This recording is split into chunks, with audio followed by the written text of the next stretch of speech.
आरोही क्रम में 4 अभाज्य संख्याएं ली गई है। उनमें से पहली 3 अभाज्य संख्याओं का गुणनफल 1771 है और अंतिम 2 अभाज्य संख्याओं का योग 82 है। अंतिम 2 अभाज्य संख्याओं का गुणनफल ज्ञात कीजिए। हेलो डियर्स, डिस्कस कर रहे हैं एप्टीट्यूड। टॉपिक है नंबर सिस्टम और संख्या पद्धति। प्रश्न आरआरबी ग्रुप डी 2022 का, आरआरबी ग्रुप डी 2022 से क्या बोल रहा है कि 4 आरोही क्रम में 4 वो अभाज्य संख्या लिया गया है। आरोही मीन्स क्या होता है? बढ़ते क्रम, छोटा से बड़ा। आरोही होता है छोटा से बड़ा, ठीक है, बढ़ते क्रम, जिसको कहते हैं इंक्रीजिंग ऑर्डर, इंक्रीजिंग ऑर्डर। और दूसरा अगर तरीके से कहो तो इसे असेंडिंग ऑर्डर भी कहते हैं। सीधा समझना है कि बढ़ते क्रम, उसके बाद आप इधर जो भी समझ सको।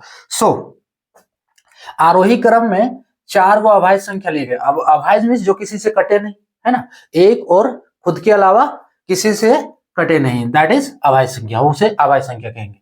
अब ये 4 वो संख्या ली गई है, ठीक है, तो उनमें से पहली 3 अभाज्य संख्याओं का गुणनफल जो दिया है 1771 है और अंतिम 2 अभाज्य संख्याओं का योग जो है वो 82।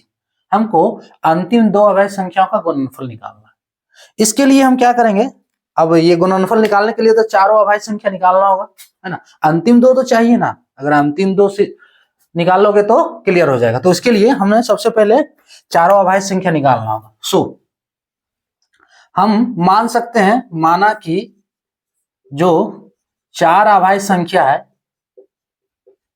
अभाज्य संख्या, देखो लैंग्वेज लिखना या नहीं लिखना वो आप पे डिपेंड कर रहा है, ठीक है, कॉन्सेप्ट क्लियर होना चाहिए बस। ये लैंग्वेज लिखो या नहीं लिखो वो आप पे डिपेंड कर रहा है, आप किस तरह से कितने टाइम देकर सॉल्व कर रहे हैं उसे, लेकिन कॉन्सेप्ट जो है क्लियर रहना चाहिए तभी वो सॉल्व होगा।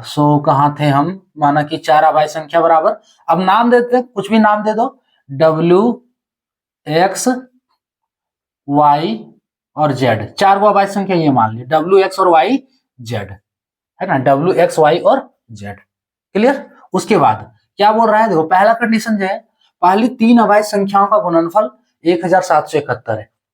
पहली 3 अभाज्य संख्या यानी कि ये वाला लेना है, W X Y Z, ठीक है। तो ये समझ लेना है कि जो देखो इसमें से प्रश्न के अनुसार आरोही क्रम में ये वाला है, यानी सबसे छोटा W, उससे बड़ा X, उससे बड़ा Y, उससे बड़ा Z। आप अगर ऐसे रख दोगे W Y Z X तो ये फिर रॉन्ग हो जाएगा, ठीक है।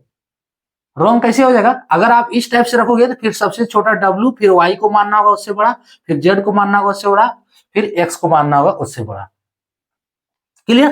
तो यहाँ जो W X Y Z है, आपको ये समझना है कि सबसे बड़ा Z है, फिर Y है, फिर X है, फिर W है, क्लियर। तो अब बोल रहा है कि देखो उनमें से पहली तीन क्या है? W X Y, है ना, W X Y, इसका गुणनफल है 1771, यानी कि W गुने X गुने Y बराबर कितना है? 1771। अब क्या करना है? W X Y निकालने के लिए थोड़ा सा क्या है इसमें, यहीं पे जो पॉइंट है, इस प्रश्न का यही पॉइंट है कि 1771 को आप फैक्टराइज कर दो, ठीक है, 1771 को फैक्टराइज कर दो। चलो करते हैं। देखो आप फैक्टराइज में आपको अगर ये माइंड में रहे कि अभाज्य संख्या आना चाहिए तो और ज्यादा अच्छा रहेगा।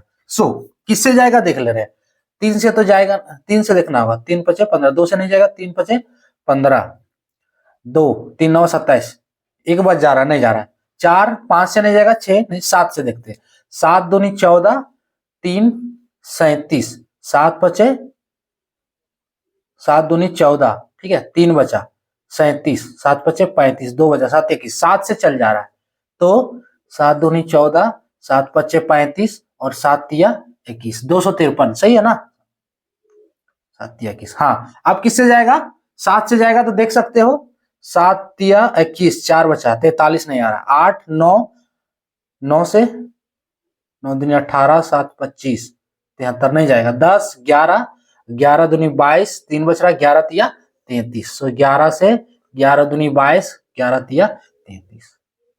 अब फिर 23 किससे जा रहा है? तो 11 से ऊपर देखना होगा, नीचे नहीं जाएगा क्योंकि नीचे जाने का रहता है तो इधर कट जाता है। 23 किससे जा रहा है, तो डायरेक्ट आप समझ लो 12 13 से अगर नहीं जाएगा तो डायरेक्ट 23 से जाएगा, क्योंकि 13 दूनी 26, 23 से ज्यादा हो जा रहा है ना 13 ही का टेबल में, तो डायरेक्ट अब 23 से जाएगा। यानी कि ये जो 1771 का फैक्टर मिल रहा है हमको, वो कितना मिल रहा है, 7 गुने 11 गुने 23, यानी 1771 बराबर हम लिख सकते हैं 7 गुने 11 गुने 23। सो फाइनली 7 गुने 11 गुने 23 बराबर 1771। क्लियर। अब इसे कंपेयर करो आप, तो यहां से हमें क्या मिल रहा है, देखो यहां से W का मान 7, X का मान 11 और Y का मान 23 मिल जा रहा है।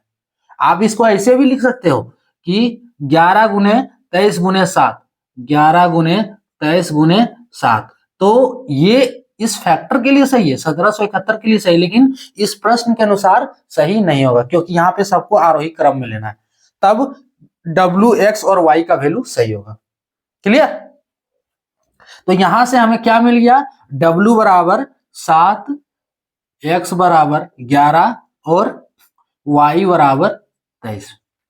क्लियर। अब हमें Z निकालना है। दूसरा कंडीशन क्या दिया है, अंतिम दो अभाज्य संख्याओं का योग 82 है। अब अंतिम दो अभाज्य संख्या क्या है, Y और Z है, इसका योग 82, यानी कि इसको जोड़ के 82 हो रहा है। सो Y प्लस Z बराबर 82।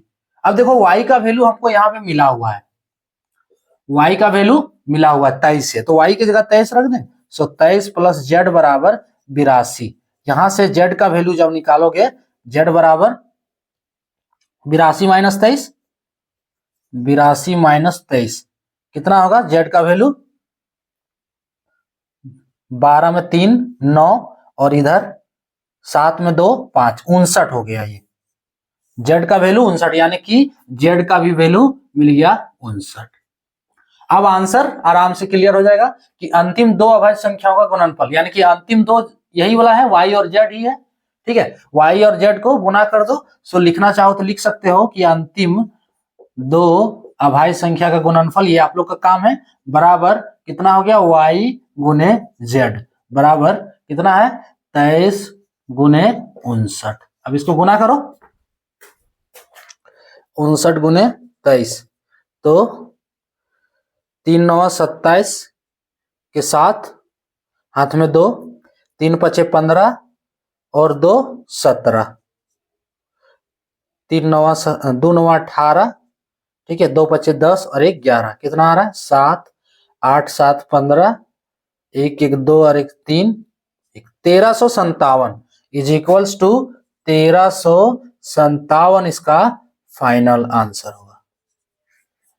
ऑप्शन डी वाला करेक्ट।